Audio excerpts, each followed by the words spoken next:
Guys, आप सभी का हमारे इस चैनल पे स्वागत है। हमेशा की तरह एक शानदार वीडियो में। इस वीडियो में हम लोग बात करने वाले हैं पाटलिपुत्र यूनिवर्सिटी का जो ओरिजिनल मार्कशीट होता है, जो कि बहुत इंपॉर्टेंट है, ये कैसे लेना है। और ओरिजिनल मार्कशीट में कुछ टर्म्स एंड दिए रहते हैं, वो हम लोग देखेंगे। सबसे पहले बात करते हैं कि ये मार्कशीट को हम लोग कैसे ला सकते हैं। ओरिजिनल है और लाना तो पड़ेगा। पहला इन्फॉर्मेशन यही है कि ये मार्कशीट आपको कॉलेज में मिलना शुरू हो गया है, तो आप जितनी जल्दी हो सके इमीडिएटली जा करके अपना मार्कशीट ले आएँ। मार्कशीट के साथ आपको और क्या क्या लाना है, आपको ये वाला मिल जाएगा। इसको बोलते हैं प्रोविजनल सर्टिफिकेट। ये भी आप ले आ सकते हैं और ये दोनों मिल जाएगा, ठीक है। और अगर आप यूनिवर्सिटी स्विच करना चाह रहे हैं, जैसे कि अभी आपने पाटलिपुत्र यूनिवर्सिटी से 3 साल पढ़ाई की, ग्रेजुएशन कंप्लीट किया, अब आप चाह रहे हैं कि पीजी जो है पोस्ट ग्रेजुएशन कोई अदर यूनिवर्सिटी से करे, यानी यूनिवर्सिटी को आप स्विच करना चाह रहे हैं, तो आपको माइग्रेशन भी मिल जाएगा, ठीक है। तो जो भी आपको चाहिए होगा, ज़रूरत की चीज़ें कॉलेज आपको एलोकेट कर देगी और आप जाके कलेक्ट कर लेना है। इसका प्रोसेस सिंपल सा है, आपको कुछ नहीं करना है। अब अपना रजिस्ट्रेशन स्लिप ले जाना। रजिस्ट्रेशन स्लिप में आपका रजिस्ट्रेशन नंबर मेंशन रहता है, वो काम देगा, ठीक है। तो रजिस्ट्रेशन स्लिप ले जाना आप अपना, और अपना जो आपने एग्ज़ाम का एडमिट कार्ड दिया था, जिससे आपने एग्ज़ाम दिया था, वो आपको ले जाना है। और अपना जो पार्ट 3 का एडमिशन स्लिप है वो भी रख लेना, क्योंकि वो भी चेक करते हैं कई कॉलेज वाले। कुछ कॉलेज नहीं भी करते हैं, लेकिन ज़्यादातर कॉलेज एडमिशन स्लिप भी देखते हैं। तो पार्ट 3 में जब आपने एडमिशन लिया था, पेमेंट किया था, तो आपको एक एडमिशन स्लिप मिला होगा, पेमेंट स्लिप, वो भी रख लीजिएगा। तो आपको 3 चीज़ें रखनी है और कॉलेज जाना है। सिंपल सा प्रोसेस है। 3 डॉक्यूमेंट्स आपको रखना है। पहला आपका हो जाएगा अपना एडमिट कार्ड, दूसरा रजिस्ट्रेशन स्लिप, और थर्ड में आपका admission slip. Admission slip part 3 वाला चाहिए आपको, ठीक है। ये तीनों चीज़ आप लेके अपने कॉलेज जाओ, ठीक है। कॉलेज जाओगे, वहाँ पे जो भी सर मैडम होंगे, जो भी आपको दे देंगे सारा सर्टिफिकेट। तो ये है अब प्रोसेस कैसे आपको कॉलेज में मिलेगा। तो मैं बात करूं, ये एग्ज़ाम इसका जानते हो जून में हुआ था, और इसका जो रिजल्ट जारी किया गया था ऑनलाइन पोर्टल पे, वो अगस्त में किया गया था। अब अगस्त के बाद ये जो ओरिजिनल मार्कशीट है वो कब आया है, अभी चल रहा है, आप जानते हो नवंबर चल रहा है, ठीक है। नवंबर का आज 3 तारीख हो गया, तो लगभग आप देख सकते हैं समय लग ही जाता है। 1 से 2 महीने ओरिजिनल मार्कशीट आने में समय लग जाता है, ठीक है।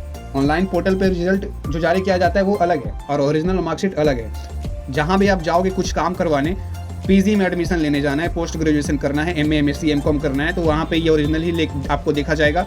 अगर आपको कोई और चीज़ करनी है, गवर्नमेंट जॉब में अप्लाई करना है, या फिर कुछ और भी काम करना है, तो ये ओरिजिनल मार्कशीट बहुत इंपॉर्टेंट होता है। अब आगे देखते हैं कि ये सारी चीज़ें आपको कैसे देखना है। तो मार्कशीट तो देखने सबको आता होगा, आप ग्रेजुएट हो गए होंगे, तो आप तो बच्चे तो नहीं है ना, तो आपको सब आता होगा। जैसे कि आपको मैं बस यही कहना चाहूँगा, मार्कशीट में ये देख लेना अपना सेशन सही है कि नहीं, और बाकी सारी चीज़ें मिला लेना, अपना कोर्स, ये सारी चीज़ें मिला लीजिएगा, ओके। उसके बाद आप अपना मार्क्स ज़रूर मिला लेना। सबसे ज़्यादा चीज़ जो मिलाने वाला चीज़ है, आप अपना मम्मी पापा का नाम सब कुछ देख लेना, रोल नंबर सही है कि नहीं है, ठीक है। क्योंकि अगर ये सब चीज़ में कुछ भी एक चीज़ गलत हो जाता है, कुछ भी एक चीज़, और आगे चल के बहुत प्रॉब्लम होगा, तो सब कुछ मिला लेना है। अगर गलत है तो उसका प्रोसेस भी हम लोग बात करेंगे, कैसे ठीक करवाना है, ठीक है। तो ये सारी चीज़ें देख लेना, सब सही है, फिर मार्क्स मिला लेना, ठीक है। जैसे कि इन जिनका भी मैं दिखा रहा हूँ वो हिंदी ऑनर्स के हैं, उनका नाम यश है, और इनका देख लीजिए कुछ इस तरीके से रहेगा, Hindi honours, subsidiary, composition, general studies. तो ये जो मार्कशीट है ना, मैं बता दूं, इसमें पार्ट 1, पार्ट 2, पार्ट 3 तीनों का मार्कशीट मर्ज है, और तीनों का मार्क्स सब कुछ दिया गया है। आप कितना लाए थे, कितना है, कितना नहीं है। जैसे कि ऑनर्स में आपका तीनों साल कैसा परफॉर्मेंस रहा है, जैसे कि पार्ट 1 में आपका ऑनर्स में कैसा परफॉर्मेंस रहा था, तो आप देख सकते हो। ऑनर्स 200 का होता है हर साल, तो 200 में 132 इनका आया था। वैसे ही पार्ट 2 में 200 में 147 आया था। वैसे ही पार्ट 3 में 400 मार्क्स का ऑनर्स पेपर होता है, तो उसमें इनका 268 आया था। तो आप ऐसे करके अपना सारा मिला लेना, ठीक है, क्योंकि आपके पास पार्ट 1 का भी मार्कशीट होगा, पार्ट 2 का भी मार्कशीट होगा, अरे वही ऑनलाइन वाला, ठीक है, सबका। क्योंकि ये जो ओरिजिनल मार्कशीट है ना, सिर्फ पार्ट 3 में आपको आके मिलता है, पार्ट 1 एंड पार्ट 2 वालों को नहीं मिलता है। तो पार्ट 3 में ये आपको एक ही बार मिलेगा। और मैंने ये QR कोड वगैरह ढक दिया है, प्राइवेसी है यार, यहाँ पर भी बार कोड, ठीक है। ये सारी चीज़ें शेयर करने लायक नहीं है। लास्ट में देखो कुछ चीज़ें लिखा गया है, रिजल्ट पास फर्स्ट क्लास लिखा गया है, ये भी देख लेना, आपका डिवीज़न कैसा है, ठीक है।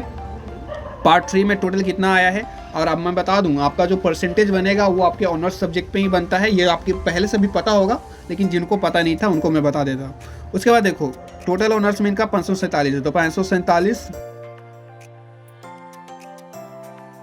जितना भी इनका परसेंट आए, तो ये इनका टोटल परसेंटेज है ऑनर्स में। ओवरऑल परसेंटेज भी आप निकाल सकते हैं, लेकिन आपका जो अगला एडमिशन होगा ऑनर्स के बेसिस पे होगा। ओके, अब ये जो पब्लिकेशन ऑफ रिजल्ट है वो 16/8/2022 दिखा रहा है, ये ओरिजिनल का। और यहाँ पर रेड कलर में कुछ लिखा गया, the entries in the university marksheet register shall be final in the case of any discrepancy. ठीक है, तो ये लिखा गया है, यही लिखा गया कि ये जो मार्कशीट आपका बनाया गया है ना, वो काफ़ी अच्छे से डाटा एंट्रीज इसमें की गई है। ठीक है, कोई गलती ऐसी होनी नहीं चाहिए। बहुत सारे लड़के बोलेंगे सब मेरा सही है, लेकिन कुछ लड़के ऐसे भी होंगे जिनको अगर लग रहा है कि नहीं कुछ गलत है मम्मी पापा के नाम, तो ये सारे कुछ प्रॉब्लम्स है। तो प्रॉब्लम्स का समाधान यही है, जाओ यार अपने कॉलेज जाओ, वहाँ से यूनिवर्सिटी अपना फॉरवर्डिंग करवाओ, फिर देख लेना अपना। तो ये आपको करना पड़ेगा, कॉलेज जाओ, सारी चीज़ें रिक्वेस्ट करो, एप्लीकेशन दो, वो चीज़ें यूनिवर्सिटी पहुंचेगी, फिर देखा जाएगा क्या प्रॉब्लम है, सोल्यूशन दिया जाएगा। ओके, तो ये है, आप देख सकते हो ये सारी चीज़ें हैं।